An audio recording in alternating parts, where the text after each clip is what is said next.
Hello everyone, কেমন আছো তোমরা সবাই? আজকে থাম্বনেইলটা দেখে বুঝতেই পারছো আজকে কি রান্না হবে। এখানে কয়েকটি কাতলার পেটি নিয়ে নিয়েছি, তার মধ্যে হলুদ, নুন, লঙ্কা গুঁড়ো ভালোভাবে মেখে তার মধ্যে একটু লেবুর রস মিশিয়ে কিছুক্ষণ আমি ম্যারিনেট করে রাখবো। এবার একটা ম্যাজিক দেখবে, এই দেখো পেঁয়াজগুলো কত সুন্দরভাবে কাটা হয়ে গেল। এইভাবে পেঁয়াজ কাটা হয়ে গেলে সব থেকে বেশি খুশি হয়তো আমিই হতাম। কারণ এবার রান্নার দিকে আসি। ম্যারিনেট করে রাখা মাছগুলোকে আমি কড়াইয়ে তেলে ভালোভাবে ভেজে নেব, এভাবে লাল লাল করে। দেখুন মাছগুলো দেখতে কি সুন্দর লাগছে। এবারে ওই কড়াইয়ের একই তেলে আমি পেঁয়াজগুলোকে বেরেস্তা করে রাখবো। পেঁয়াজগুলো ভাজা হয়ে গেলে আমি এটাকে পাশে তুলে রাখবো। ওই একই তেলে আমি দারুচিনি, লবঙ্গ, এলাচ ফোড়ন দিয়ে তার মধ্যে বেটে রাখা পেঁয়াজ ভালোভাবে দিয়ে নেড়েচেড়ে নেব।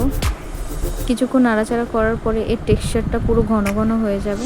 এখানে আমি কিছুটা টক দই ফেটিয়ে নিলাম, আর এটা হলো পোস্ত, কাজু, মৌরি বাটা। এরকম টেক্সচার চলে আসলে তার মধ্যে আমি সেই মৌরি আর পোস্ত আর মগজদানার পেস্টটা ভালো করে এরপর দিয়ে দেবো সামান্য পরিমাণে জল।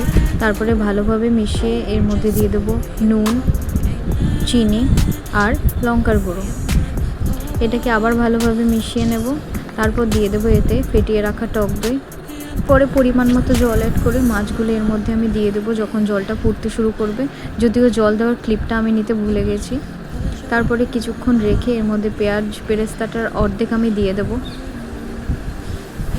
এরপর আমি সামান্য ধনেপাতা অ্যাড করে দিচ্ছি, তারপরে গরম মশলা।